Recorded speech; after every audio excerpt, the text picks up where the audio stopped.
কবরের আযাব এমন ভাবে শুরু হয়ে যাবে, মানুষ আর জিন ছাড়া সব মাখলুকাতেরা দেখবে। যে কারণে দেখা যায় অনেক কবরের পাশে কুকুরেরা ঘেউ ঘেউ ঘেউ ঘেউ করে কান্না করে, গরু রশি ছিঁড়িয়া পালায় যায়, কারণ ওরা কবরের আযাব নিজের চোখে দেখতে পায়। আল্লাহর নবী বলেন, আমি একদিন জান্নাতুল বাকির মধ্যে হাঁটতেছি আর দোয়া করতেছি, হঠাৎ করে গিয়া দেখি একটা কবরের মধ্যে আল্লাহ দেখায় দিলেন আযাব চলতেছে একটা যুবকের কবরে। আমি এই যুবকের কেন আযাব হয় আল্লাহর থেকে জানতে চাইলাম। আল্লাহ বললেন, ও মায়ের সাথে বেয়াদবি করেছে। আমি নবী ঠিকানা নিয়ে আল্লাহর থেকে ওই যুবকের মা বেঁচে আছে কিনা সাহাবায়ে কেরাম দিয়ে খবর নিলাম। খবর নিয়ে দেখলাম তার মা এখনো বেঁচে আছে। আমি নবী ডাকিয়া পাঠাইলাম, ওই মহিলা খবর দিল, আমি যাব না। আমি বললাম, বলে দাও তার সন্তানের কবরে আযাব হয় যেন মাফ করে দেয়।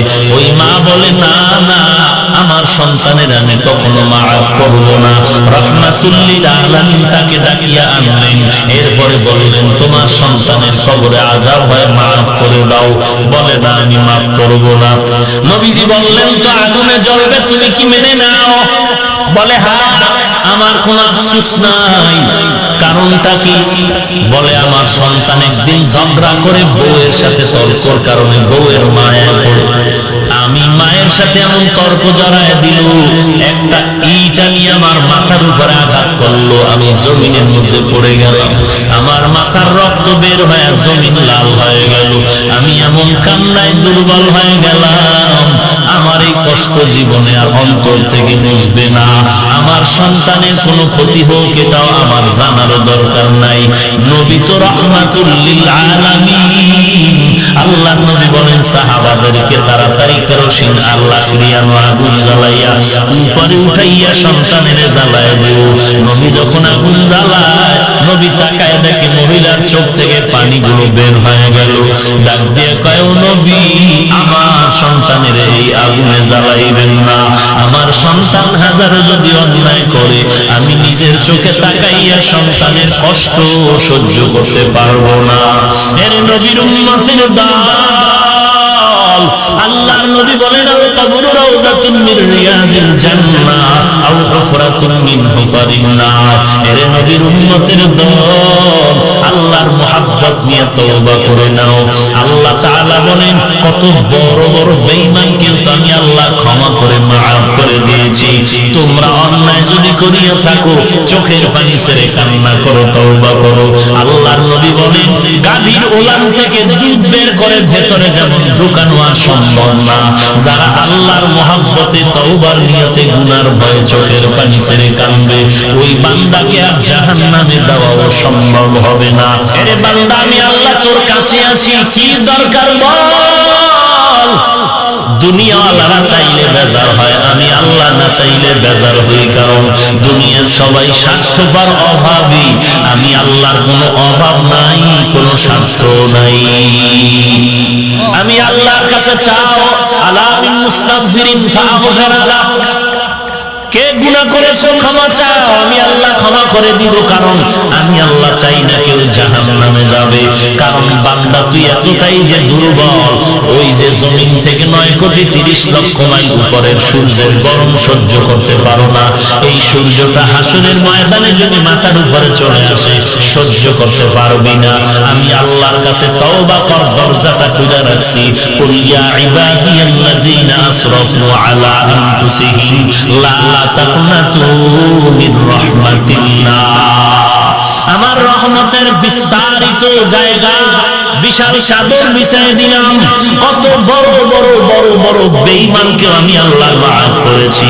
ওরে বান্দা, তোরা তো আখির নবীর উম্মত, ওই নবীর মুহাব্বতে আমি আল্লাহর কাছে ক্ষমা চাই না, আমি ক্ষমা করে দিব। ও আল্লাহ, আমার মতো গুনাহগার কেউ নাই, নিজেকে ছোট মনে করো। এরে আল্লাহর বান্দা, দুনিয়ার ভিক্ষুকেরা মানুষের দ্বারে দ্বারে ঘুরে আর ভিক্ষা করে। অনেক ভিক্ষুক চালাকি করে বলে মা থাকলেও বলে আমার মা নাই, বাবা থাকলেও বলে বাবা নাই, বাড়ি থাকলেও বলে বাড়ি নাই। একজনে ধরিয়াই কয়, তোর মা বাবা আছে, আমি জানি তুই নাই নাই কেন বললি? ভিক্ষুক বলে ভাই কথাটা ফ্লাশ করো না, কারণ আমি জানি মালিকের দরওয়াজায় দাঁড়াইয়া নাই নাই নাই যত বেশি বলা যাবে মালিকের দিলটা নরম। আল্লাহ বলেন ও দুনিয়ার মানুষ, আজকে তোরে বাড়ির মালিক, গাড়ির মালিক, সন্তানের মালিক বানায়া দিলাম, আসলে এগুলো কিচ্ছু তোরে স্থায়ী না।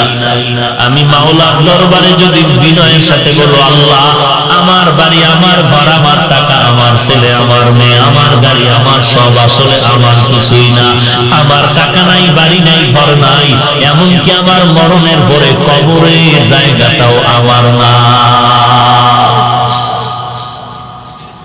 আমার বাড়ি বাড়ি যা বললাম, আমার মরণের পরে আমার গায়ের জামাটা ছেলে খুলে রাখবে, বেলেট দিয়ে কেটে রাখবে, বৃষ্টির মাঝে আমার লাশটা রাস্তায় ঝালাই রাখবে, দরজা আটকায় রাখবে, বাঁশবাগানে আমার লাশটা ফেলে দিবে। একদিন দুদিন কান্নার পরে খবর নিবে না, বরং মরণের পরে জানাজার আগেই মনের মধ্যে জায়গা বাড়িঘর ভাগ করার পরিকল্পনা শুরু হয়ে যাবে।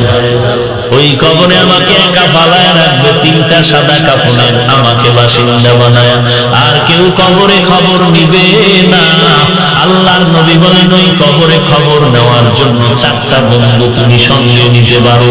ক্বালান নবী সাল্লাল্লাহু আলাইহি ওয়া আলিহি ওয়াসাল্লাম, ইযা উযিআল মাইয়িতু ফি কবরিহি জাআল কুরআনু ইনদা রাসি ওয়াস সালাতু আন ইয়ামিনি ওয়াস সিয়ামু আন শিমালি ওয়া সাইরুল হাসানাতি ইনদা রিজলিহি।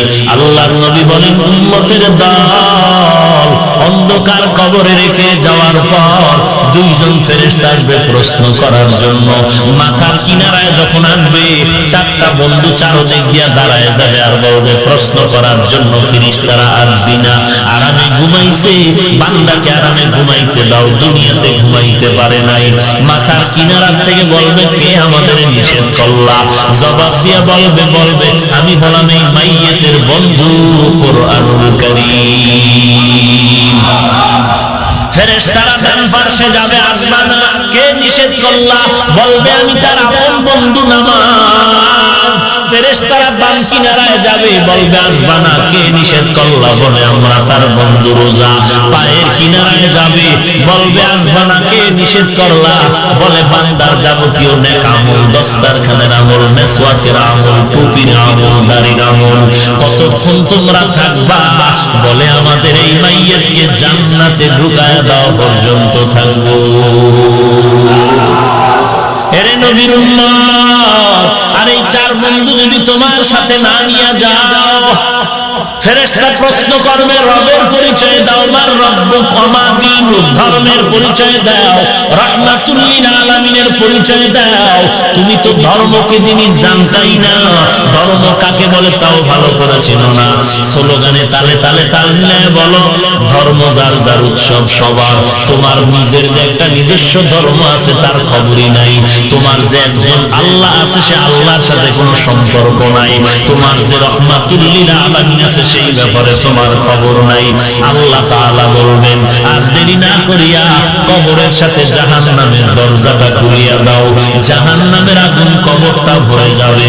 একটা নয়, দুইটা নয়, 70 থেকে 99টা সাপ কবরে আসবে।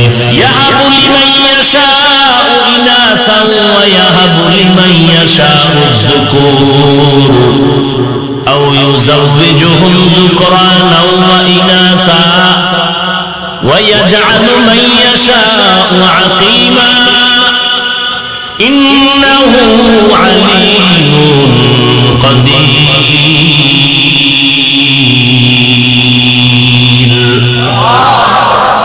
আল্লাহ বলেন আসমান জমিনের ক্ষমতা আমি আল্লাহর হাতের, কুদরতি হাতের মুঠায়। আমি আল্লাহ কাউকে ছেলে দেই, কাউকে মেয়ে দেই, কাউকে দোনোটা দেই, কাউকে কোনোটাই দেই না। ক্ষমতা কার? আরো জোরে বলেন না। কোন পীর সাহেবের, কোন মাজারওয়ালা সন্তান যদি আল্লাহ ছাড়া আর কেউ দিতে পারত, এক এক ঘরে কি পরিমাণ সন্তান থাকতো ফিডে ফিডি করার জন্য। সব বাপ মায় চিন্তা করত পিডে ইয়ে সাইজ করবো, সন্তান লাইন মতো লাগাও। কিন্তু কত দরবারের কত ঘাটের কচ্ছপের গা ঘেঁষা পানি পান করলো, সন্তান হবে বাবায় দিয়েছে। কত তাবিজ, কত ঘাটের পানি পান করলো, জোয়ারের ভাটার পানি নিয়ে তাবিজ বানায় পরে ব্যবহার করলো। শাহজালালের দরবারে কত দৌড়াইল, শাহপরানের দরবারে দৌড়াইল, শাহ আমানাতের দরবারে দৌড়াইল। এরে আল্লাহর বান্দা, সন্তান দেওয়ার ক্ষমতা দুনিয়ার কারো নাই। সন্তান দেওয়ার ক্ষমতা একচ্ছত্র মালিকানা কার?